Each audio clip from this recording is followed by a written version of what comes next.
Sthiti Pralaya Sadhana Shaktir Eka Chayeva Yasya Bhuvanani Vibharti Durga Ichchanurupam Api Yasya Cha Chetase Cheshtate Sa Govindam Adipurusham Tamaham Bhajami. Here it is explained in Brahma Samhita. What does Brahma explain? We'll quickly read that. The external energy Maya is of the nature of the shadow of the Chit potency of the Lord. See, wherever Krishna is, there is illusion, there is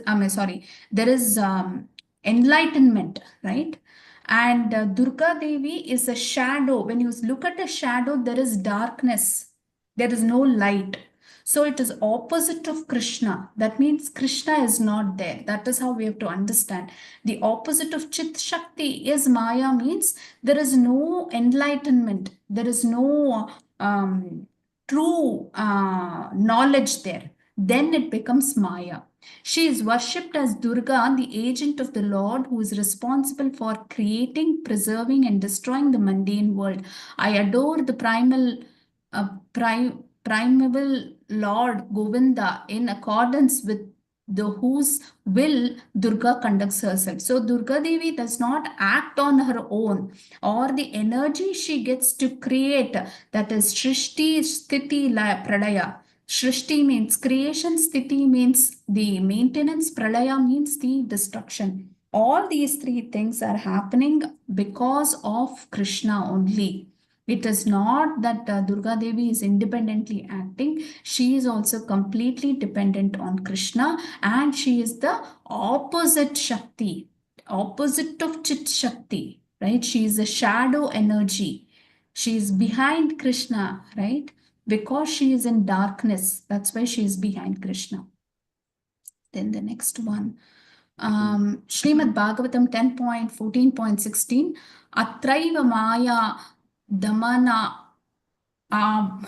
avatare hi yasya prapannaschyasya bahihi spuhtasya krishnasya shantir chantar jatare jananya maya atvam eva prakriti kritam te. That means here it is said that even though Krishna is coming, he is taking birth, the Janana is happening of Krishna in this material world, still he is outside this material world. He is the controller of this Maya, it says.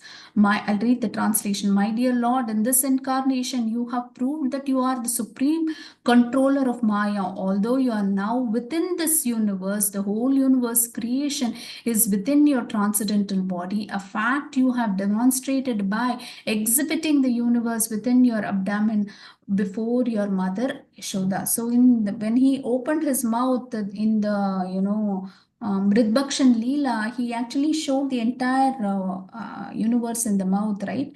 That is what is being told. I think it is demigods who are saying, I don't know who's saying this. They're saying that, you are the controller, you are the creator, but you still come inside that just to protect your devotees, just to exchange that mellow with the devotees, right? So it is said that he is coming inside. So it is very difficult to comprehend. One is everything is existing in Krishna's body, but Krishna himself comes inside that. It is very difficult to understand that. Very, very difficult. He is inside and outside. In the Narsimha thing we sing, right? Bahir Narsimho, Hridaye Narsimho. It's the same thing. He is outside also, he is inside also. It's very, very inconceivable potency of the Lord. Everything is existing inside him, but he comes inside that also. But he is not under that control. That is how Krishna is. And that is again, it's written that you are the supreme controller of Maya, right? That is what it is. Shveteshwara Upanishad. Mayam tu prakritim vidya nam maya nam cha maheshwara. That is, Maya is a prakriti and and know that the Supreme Lord as a master of Prakriti. These Upanishads, right? They'll give you one-liners, but it has a lot of meaning in it. Maya is the Prakriti, and Supreme Lord is a controller of that Prakriti. That's what it means. In Bhagavad Gita, also Krishna claims that he's the controller of Maya, and only Bhakti can help escape from that Maya. Daivimesham Gunamayi Mamamaye Duratiya Mam Eva Ya Prapadyante Mayam Etam Tarantite. This divine energy of mind, consisting of the three modes of material nature, is difficult to overcome, but those who have surrendered unto me can easily overcome that. This is what Krishna says, that that Maya, the external energy, which gives rise to three modes of material nature, it is very difficult to overcome that three modes of material nature by your own effort. Only when you surrender unto Krishna will you be able to get out of that, is what he is saying. I think this is the last one. Pravartate yatra rajastamastayo sattvam cha mishram cha na cha kala vikramaha na yatra maya kim utapare harer anuvrata yatra surasura chitta. There is no influence of the mode of passion, ignorance, or even the mixed mode of goodness in that place. Which place is this? Can anybody tell me? Time does not make any mistakes there, and Maya cannot even step there. Then how Maya illusion entered that place? That is not possible. The associates of the Lord reside there, and both the gods and the demigods worship them. But what are they talking about here? Which world are they talking about here? Where there is no mode of passion, ignorance, or goodness. It's only in Vishuddha Sattva. Which place is that? And Maya cannot enter there. Goloka, Mathaji.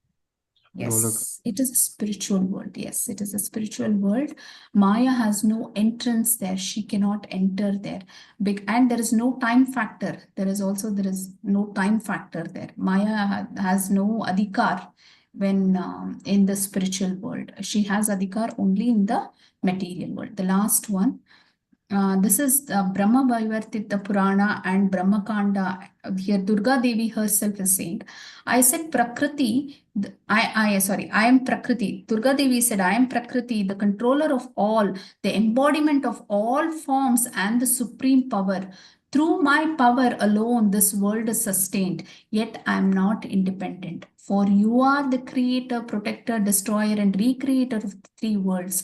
You can create countless deities like me and animate and inanimate beings in this universe.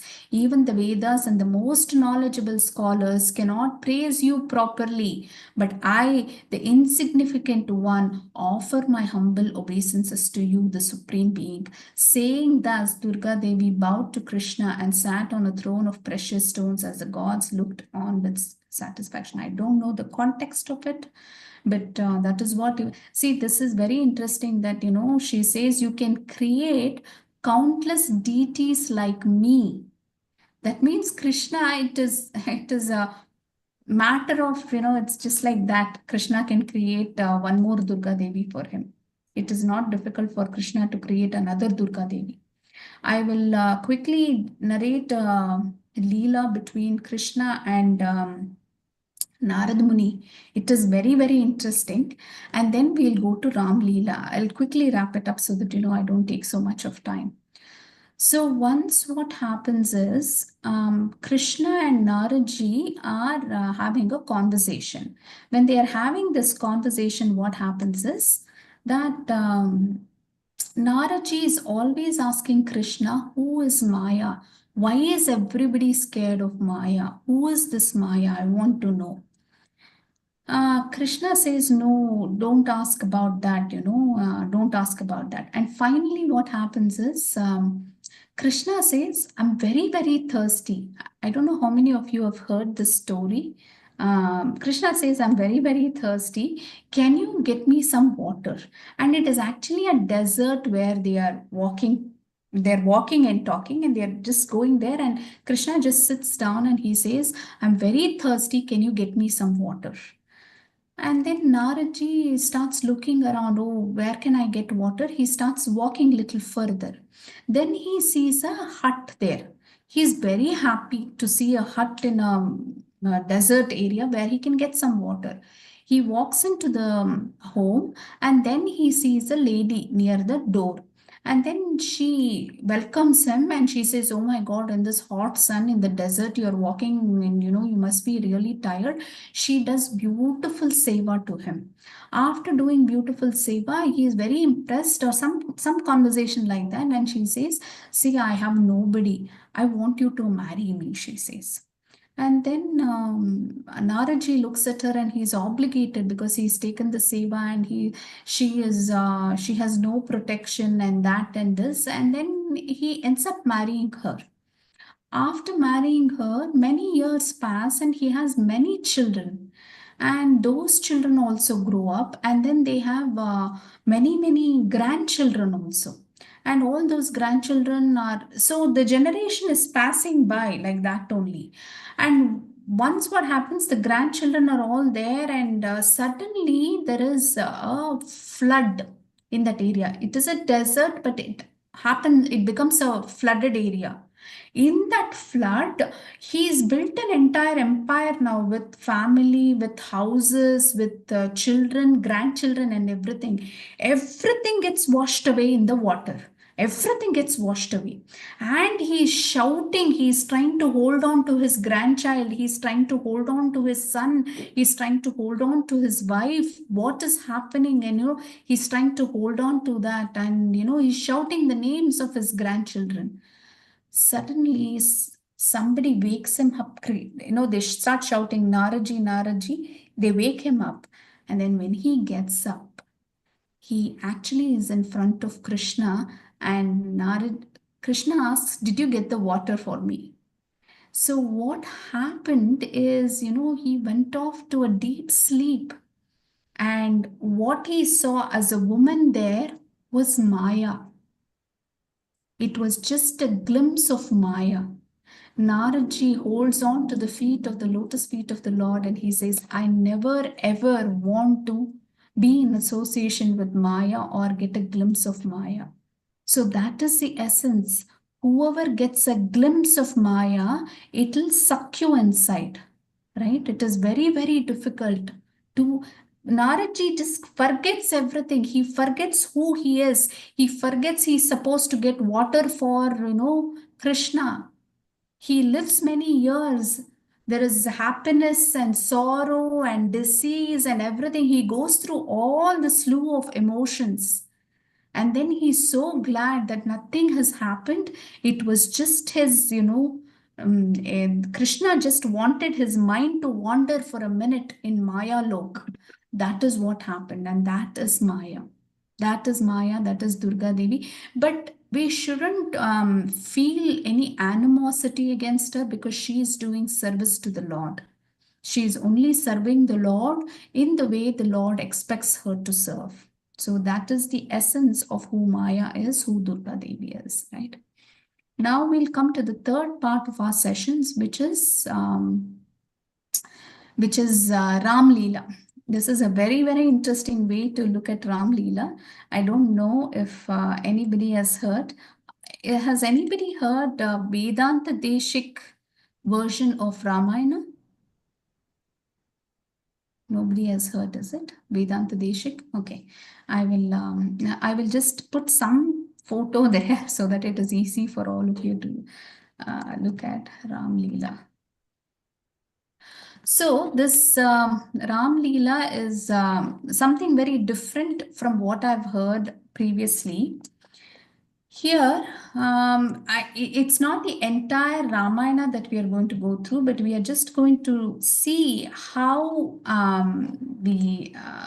how it can be understood by us in Krishna consciousness. Okay, I'll just share the screen 1 minute. I don't have a PPT as such for this, but I will just share the screen. So this Leela, how it manifests, we all know the Ram Leela. But how do we understand? How do we interpret in our life, right? That is what I want to bring in today. So, Sita, Mother Sita actually looked at a Maya Mruga. It was the golden deer that she saw is called Maya Mruga sometimes. What is Maya Mruga? It is actually Maya. So, Mother Sita represents the Jiva Tattva or the Atma. Okay. And the deer that she saw, the golden deer that she saw, is the Maya. She got attracted to Maya, and then she asked Ram to go get that deer for her. Right? That is how the Leela began with that, Ravana's Vada happened. Now, fast forward, she is in Lanka, right? Lanka represents, what does Lanka represent? Lanka actually represents our body. Mother Sita represents the Atma, Lanka represents our body.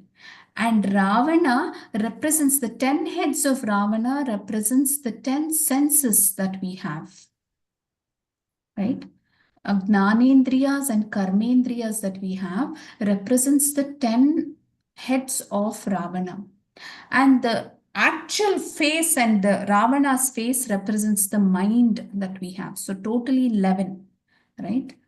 The entire Ravana himself is mind, and the rest of the things are senses. The Lanka, I told you, represents the body, right? And it is covered by ocean. And what is that ocean? The Bhavasagara that we live in, right? The repeated birth and death. That is what it represents. So when Mother Sita was in the forest, every day Ravana used to come and coax her, force her to forget Rama and be with her. In the same way, the 10 senses that we have always is trying to engage us in all the different activities, giving up Krishna. All the sense gratification. Eat this, watch this, go here, talk to this person, have a nice time. All these things are the 10 senses which, keeps us away from Krishna. And when Sita Mata was in the forest, there is, I also don't know, this is the first time I'm also hearing all these things. I think her name is some Jatadri or something. There is a demon. One of the demon is very nice to Mother Sita in the Lanka, in the Ashok right? She pacifies Mother Sita not to cry. Mother Sita is not eating anything. She's not sleeping at all. She's always thinking of Ram. So this Jatatri, I'll ping the name of that demon later. She is one person who's supporting Sita Mata in the forest. She is saying, don't worry, and all those things. So that represents the few associations we have in the devotee community. We don't have a lot of association. We have very less associates. You can see in this group only, right? Only 5 of them join, 8 of them join, right? 10 of them join. Yes, thank you, Prabhu. Trijata is the person. Thank you, Prabhu. Trijata is a demon who is supporting her. So she represents, she's comforting two things she has. Her functionality is two things. One, she comforts Sita Mata when she is in distress. And two, she is going to tell about the battle, what is happening in the battle between Ramji and Ravan later on, sometime later when the battle happens, she is the one who's conveying those messages. So she represents the devotee community that we have. In this Kali Yuga, it is very difficult to get association with a pure devotee. Now, when Hanumanji looks at Ram, right? He is in such miserable condition because his wife has been kidnapped. And Hanumanji cannot understand this. All of us also cannot understand. He goes and talks to the trees. He goes and talks to the plant. He says, "Have you seen Sita? Have you seen Sita?" He's crying all the time. Ram, Lord Ram. And Hanuman is very puzzled.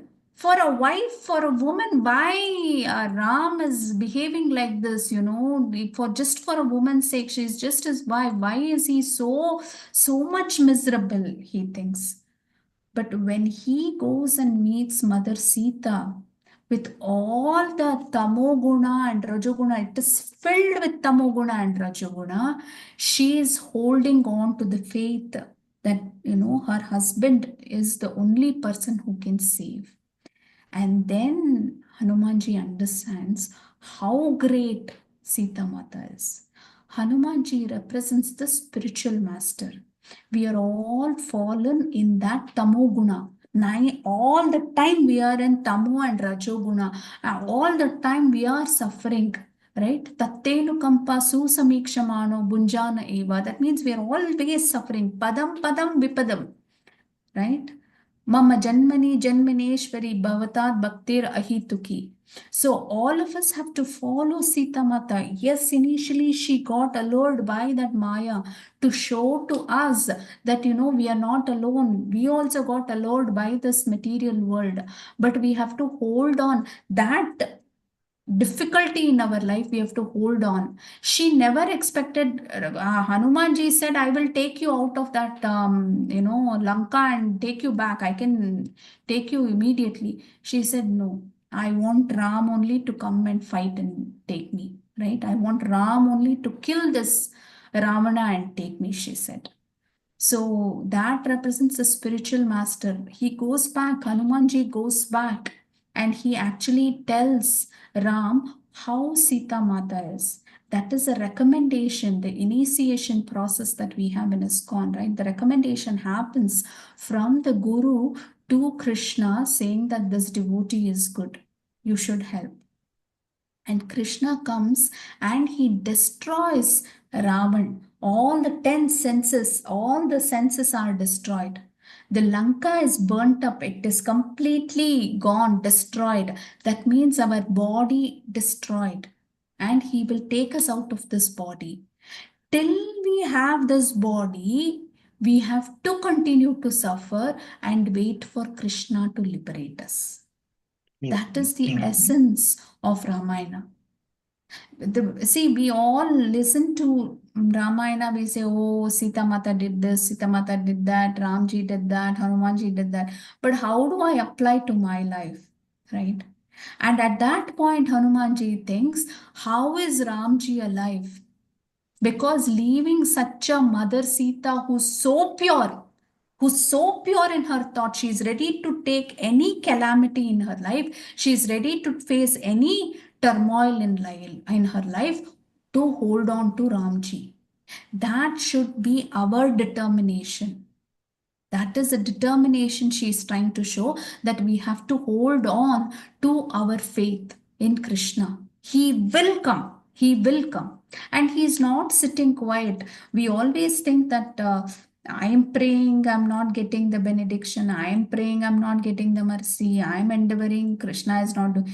Krishna all the time is thinking, where can I reciprocate? Where can I pull this devotee up? When can I do that? He is always waiting eagerly. That is why it is said he is more eager to get you back than you going back. Right? So he is always making plans. Even with Mother Sita, he never sat quietly. Mother Sita was suffering in Lanka. He was suffering outside. He never had a good time. He was figuring out, let me do this like this. Let me get the Vanara Sainya. Let me get, all the bridge to be built. Let me send Hanuman to figure out how she is doing. So he tried so many other things. In the same way, in our lives also, he's trying. He's giving us situations where we can come out successful so that we can show our faith to him. We can show our determination to him. But till we are in this body, till we are surrounded by the tamoguna, we have to hold on. We have to hold on. It is also said that, when she saw that Maya Mriga and Ram left her and he went behind that, right? She actually insulted Lakshmanji. It is the offense she created against a Vaishnava. For that offense, she had to take the punishment for 1 year staying away from Ramji.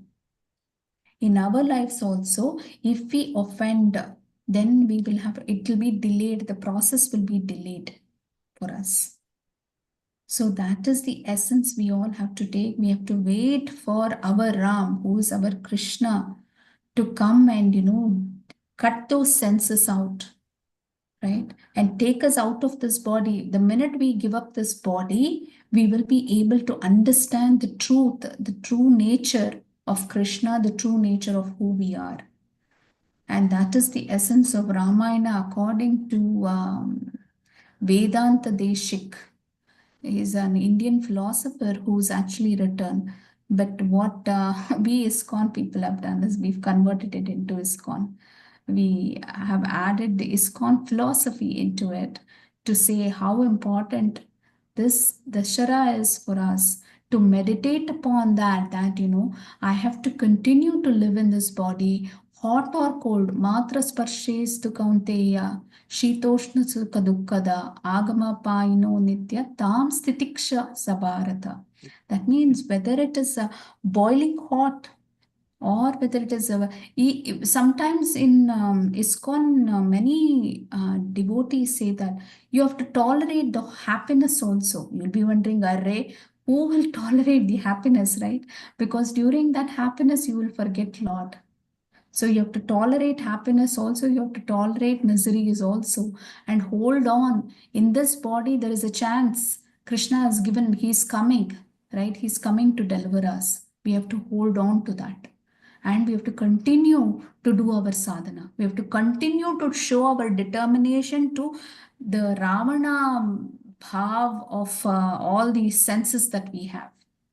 It is very tantalizing, it is very pleasing. The offers given are very pleasing, but we have to hold on. We have to hold on and we have to wait for only Ramji, only Krishna to come and deliver us.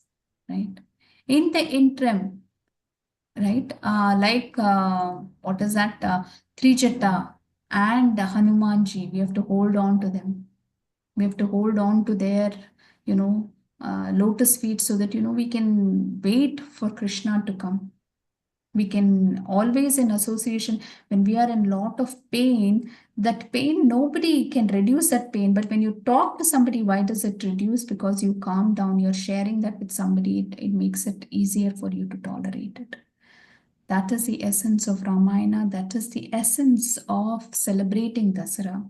In both ways, Maya is Durga Devi and we don't want to be under her clutches. It is also said that Maya Devi becomes Yoga Maya once you come under this surrender of the Lord, spiritual master. What happens is the same Shakti will become Yoga Maya for you in your life. She is Mahamaya right now because you've forgotten Krishna. But once you surrender to Krishna, she will become Yogamaya and she will show you the way going back to Godhead. With that, I will end today's session, dear devotees. Hare Krishna. Thank you so much for giving me this opportunity. Hare Krishna.